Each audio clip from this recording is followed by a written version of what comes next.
Bonjour très chers étudiants, j'espère que vous allez très très bien.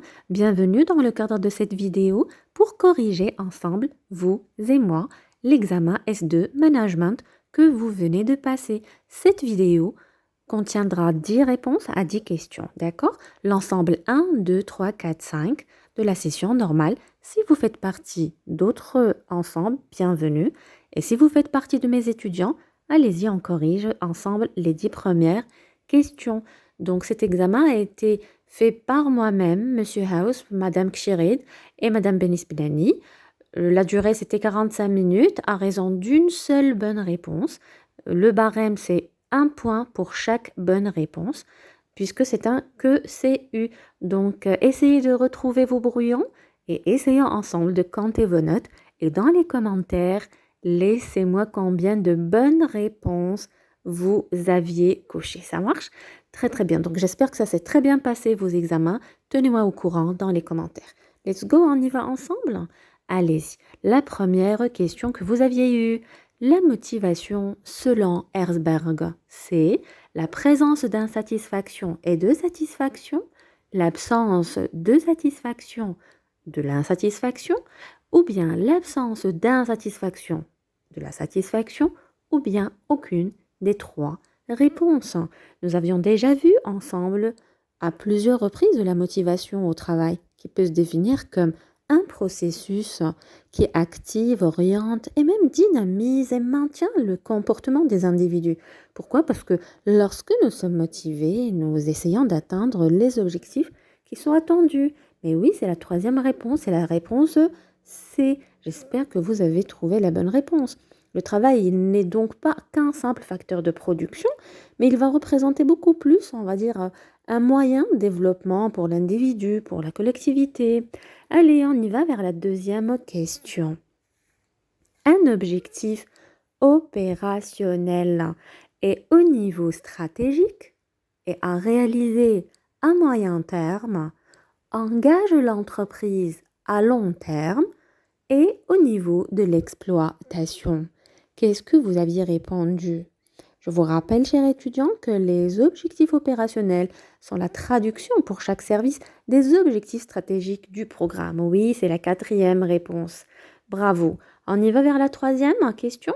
La standardisation des qualifications fait partie des styles de management, des niveaux de répartition des tâches, des mécanismes de coordination RH, où toutes les réponses sont justes. Qu'est-ce que vous avez répondu? Je vous rappelle que la standardisation des qualifications se fait au niveau de recrutement, de la formation interne, culture commune à l'entreprise, croyances des membres de l'organisation. Oui, c'est la troisième réponse. Ça fait beaucoup plus partie de la coordination RH. Je suis désolée pour la qualité de l'image, mais j'essaie de vous lire pour que ça soit clair. Allez, la quatrième question. Le facteur de contingence, selon Laurence et Lorch, est une stratégie, l'instabilité de l'environnement, la taille ou le système de production. Oui, je sais, c'est une question très facile, mais bien sûr, c'est en fait lié à l'environnement et l'instabilité de l'environnement. On passe à la cinquième. Le degré d'incertitude de l'information est élevé lorsque nous avons des décisions stratégiques, des décisions administratives, des décisions opérationnelles ou bien toutes les réponses sont justes. Qu'est-ce que vous avez répondu? Lorsque c'est très important quand même de prendre des décisions à long terme, que ça concerne l'ensemble de l'entreprise, oui, non, on n'a pas le droit à l'erreur. Donc le degré d'incertitude, il est vraiment, on va dire, risque zéro. C'est la première réponse. Bravo. On y va vers la sixième. La qualité dominante chez un leader, c'est bien faire les choses adéquates, gérer la complexité ou préfère la stabilité. Je vous rappelle que je vous ai mis dans la chaîne 2 vidéos concernant le leader versus manager. J'espère que vous allez y revenir. Oui, bravo, c'est la bonne réponse. Allez, on y va vers la septième. Le classement des besoins de l'humain en 5 classes est une vision de qui? Herzberg, McGregor, Maslow ou Forrester? Vous vous rappelez de la pyramide de Maslow? Vous vous rappelez des 5 besoins de Maslow? Mais bien sûr, c'est une réponse évidente, c'est une question cadeau. J'espère que vous avez quand même coché Maslow. On passe vers la huitième. Selon l'école des RH, la productivité dépend fondamentalement du niveau des salaires perçus, des relations sociales qui existent, du stress généré par le manager ou aucune des trois réponses. Mais oui, quand on parle de RH, c'est les relations qui sont installées au sein de l'entreprise entre tous les collaborateurs. Donc c'est la deuxième réponse. Bravo. On y va. Parmi les principes de la vérification, elle doit être périodique, complète, systématique. Elle doit être rapide, efficace et spécifique. Elle doit être complète, spécifique et périodique. Ou bien elle doit être systématique et faite par une personne interne à l'entreprise. Qu'est-ce que vous aviez répondu?